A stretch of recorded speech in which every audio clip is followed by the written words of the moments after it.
subscribe now and press the bell icon. Never miss an update. આપ સબ જાણી જ રહ્યા છો કે નવોલૂદ સ્કૂલમાં સંવિધાન વીકની ઉજવણી ચાલી રહી છે. પ્રથમ દિવસે આપણે જાણ્યું કે ભારતની બંધારણ બનાવવા કેબિનેટ મિશનની શરૂઆત કરવામાં આવી અને મોહમ્મદ અલી ઝીણા પોતાની અલગ પાકિસ્તાન બનાવવાની માંગ સાથે અડગ હતા. સંવિધાન સભામાં એમ્સ અને ઓબ્જેક્ટિવ્સ પ્રસ્તાવ પાસ કરવા માટે બધા જ લોકોના મત જરૂરી હોય છે, પરંતુ મોહમ્મદ ઝીણા સતત 2 સભામાં ગેરહાજર રહેતા બંધારણની કામગીરી આગળ વધી શકતી ન હતી. આ જ વાતથી બધા જ લોકો નારાજ હતા અને માંગ કરી રહ્યા હતા કે મુસ્લિમ લીગને બરતરફ કરીને પ્રસ્તાવ પાસ કરવામાં આવે. અને ત્યારે પ્રથમ વખતે ભીમરાવ આંબેડકર પોતાની વાત રજૂ કરતા કહે છે કે ભારત રાજકીય, સામાજિક અને આર્થિક રીતે વિભાજિત છે, પરંતુ અખંડ ભારત બને અને એક જ બંધારણ બને.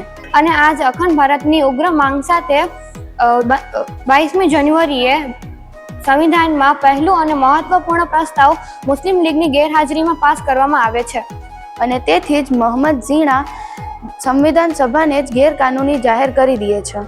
સાથે સાથે રાજા રજવાડાઓ પણ સંવિધાન સભાના નિર્ણયથી ચિંતિત છે, કારણ કે સભા દ્વારા બનાવેલું બંધારણ બધા જ ભારતીયોને અનુસરવાનું હતું. આમ બંધારણનું કામ આગળ વધારવું ખૂબ જ મુશ્કેલ બનતું જતું હતું. તે જોઈ બ્રિટિશરોએ આ બ્રિટિશ ઇન્ડિયાની જવાબદારી ભારતીયોને નહીં આપવાની જાહેરાત કરી. આ વાતથી ચિંતિત થઈ ગાંધીજીએ સૂચન કર્યું કે મોહમ્મદ અલી ઝીણા સાહેબને આ સરકાર જે રીતે બનાવી હોય તે રીતે બનાવે, પરંતુ અલગ પાકિસ્તાનની માંગ છોડી દે. ગાંધીજીના આ સૂચન માટે પણ મોહમ્મદ અલી ઝીણા સહમત નથી અને અલગ પાકિસ્તાનની માંગ સાથે અડગ છે. છેવટે આઝાદ ભારતના સપનાને સાકાર કરવા માટે મોહમ્મદ ઝીણાની જીતને સ્વીકાર કરવાનો નિર્ણય લેવામાં આવ્યો. અને 3 જૂનના વાઇસરોય માઉન્ટ બેટને જાહેરાત કરી કે આ અખંડ ભારતને 3 ભાગમાં વહેંચવામાં આવશે, જેમાં ભારત, પાકિસ્તાન અને પંજાબ હતા. આ સાથે 22 જુલાઈએ ભારતના તિરંગાને એકતાના પ્રતીક રૂપે રજૂ કરવામાં આવ્યો. અને ભારત માટે ઐતિહાસિક દિવસ 14 ઓગસ્ટના રાત્રેથી જ સંવિધાનની કાર્યવાહી શરૂ કરી દેવામાં આવી. જ્યારે આખી દુનિયા સૂતી હતી ત્યારે ભારતીયો પોતાની સ્વતંત્રતાની ઉજવવા માટે તૈયારી કરી રહ્યા હતા.